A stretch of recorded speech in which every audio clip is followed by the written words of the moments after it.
नमस्कार, मैं Abhishek Raj, CEO founder Easy Way Global. आज हम बात करेंगे हिमाचल प्रदेश के बारे में। हिमाचल प्रदेश के स्टाफ सिलेक्शन कमीशन की तरफ से भर्ती निकाली गई है और इसमें जो भर्ती है आईटीआई अनुदेशक भर्ती है। आईटीआई में जो इंस्ट्रक्टर होते हैं उनकी भर्ती निकाली गई है। इसके बारे में हम डिटेल्स में बात करेंगे।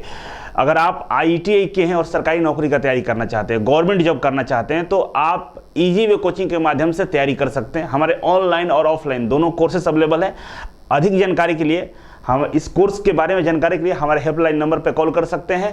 और कोई डाउट हो, कोई सवाल पूछना हो, तो हमारे जो ईमेल आईडी है उस पर मेल करके आप अपनी समस्याओं का निदान पा सकते हैं। तो चलिए शुरुआत करते हैं।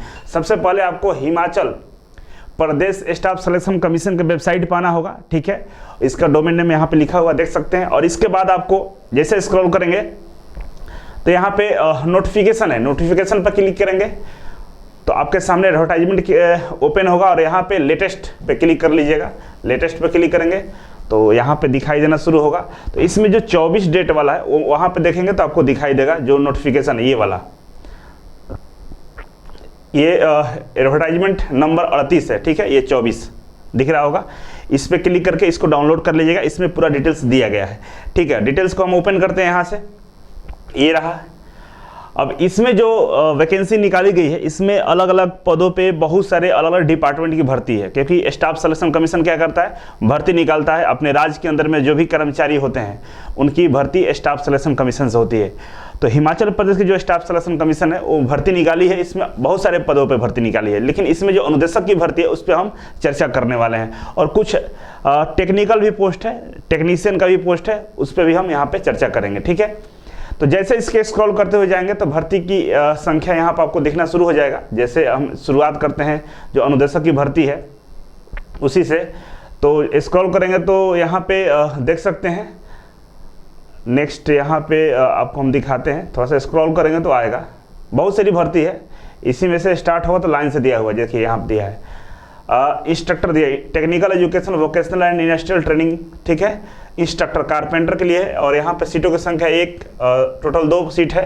उसी तरह से हम बात करें, नेक्स्ट बढ़ेंगे तो यहाँ पे कंप्यूटर लैब इंस्ट्रक्टर के यहाँ पे देखिए दिया हुआ है, टोटल सीटों की संख्या 15 है। उसी तरह प्लम्बर के लिए 9 है।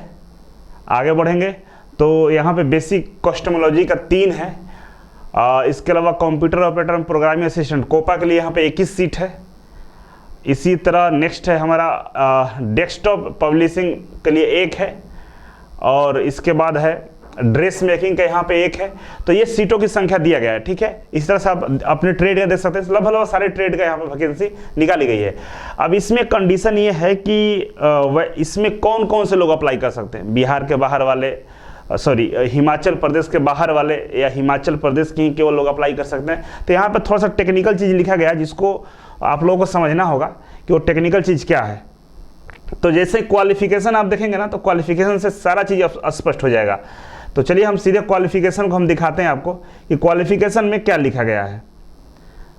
तो क्वालिफिकेशन की हम बात करते हैं तो यहाँ पे देखिए इंस्ट्रक्टर के यहाँ पर देना शुरू हो गया, ठीक है। इंस्ट्रक्टर के लिए हम बात कर रहे थे, प्लम्बर है।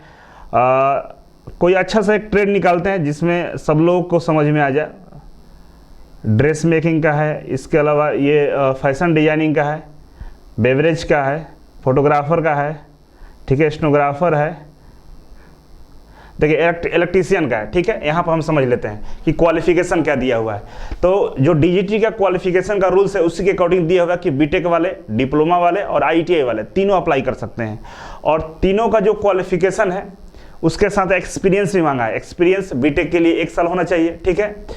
और डिप्लोमा के लिए 2 साल मांगा है और आईटीआई के लिए 3 साल मांगा है। साथ ही साथ बोला है कि आपको 1 साल का ट्रेनिंग, जो क्राफ्ट इंस्ट्रक्टर ट्रेनिंग स्कीम है, CITS भी होना अनिवार्य है। जिस ट्रेड में CITS कराया जाता है उस ट्रेड से CITS होना जरूरी है। इसमें डायरेक्टली लिख दिया गया है, ठीक है।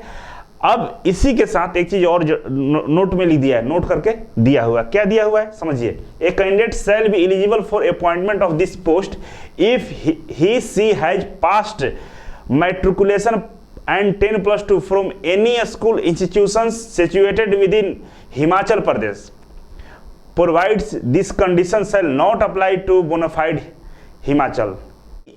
सभी लोग अप्लाई कर सकते हैं, कोई दिक्कत नहीं है। CITS होना चाहिए, ITI होना चाहिए, डिप्लोमा, बीटेक और एक्सपीरियंस है तो आप अप्लाई कर सकते हैं। लेकिन कंडीशन यह है कि 10+2 और 10वीं ये दोनों क्वालिफिकेशन अगर आपने हिमाचल प्रदेश के किसी भी इंस्टीट्यूट्स, किसी भी संस्थान से पास किया है तब जाकर आप इसमें अप्लाई कर सकते हैं। लेकिन वैसा कैंडिडेट जो हिमाचल प्रदेश का है, हिमाचल प्रदेश का बोनाफाइड है उसका, और वो कहीं से भी पढ़ा है पूरा इंडिया में, वो इसमें अप्लाई कर सकता है। उसके लिए कोई कंडीशन नहीं है। मतलब अगर आप हिमाचल प्रदेश से हैं तो आपके लिए कोई कंडीशन नहीं है, आपके एजुकेशनल क्वालिफिकेशन है सही, पोस्ट के अकॉर्डिंग है तो आप अप्लाई कर दीजिए, कोई दिक्कत नहीं है। लेकिन वैसा कैंडिडेट जो हिमाचल प्रदेश से बाहर का है लेकिन और हिमाचल प्रदेश में पढ़ा है 10वीं 10+2 तो फिर वो अप्लाई कर सकता है। अगर आप इस तरह के कंडीशन को फुलफिल कर पा रहे हैं तो आप इसमें अप्लाई कर सकते हैं, ठीक है। तो ये जानकारी था जो आपको हम देना चाह रहे थे। बाकी इसके तैयारी करने के लिए हमारे पास कोचिंग में कोर्सेस अवेलेबल है, जैसे फिटर का मास्टर कोर्स है, इलेक्ट्रीशियन का मास्टर कोर्स है, कोपा का मास्टर कोर्स है, वायरमैन का मास्टर कोर्स है, टर्नर मशीनिस्ट का मास्टर कोर्स है।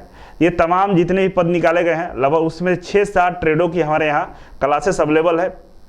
इसका टेक्निकल को अच्छे से तैयारी करके आप इसमें ज्वाइनिंग कर सकते हैं।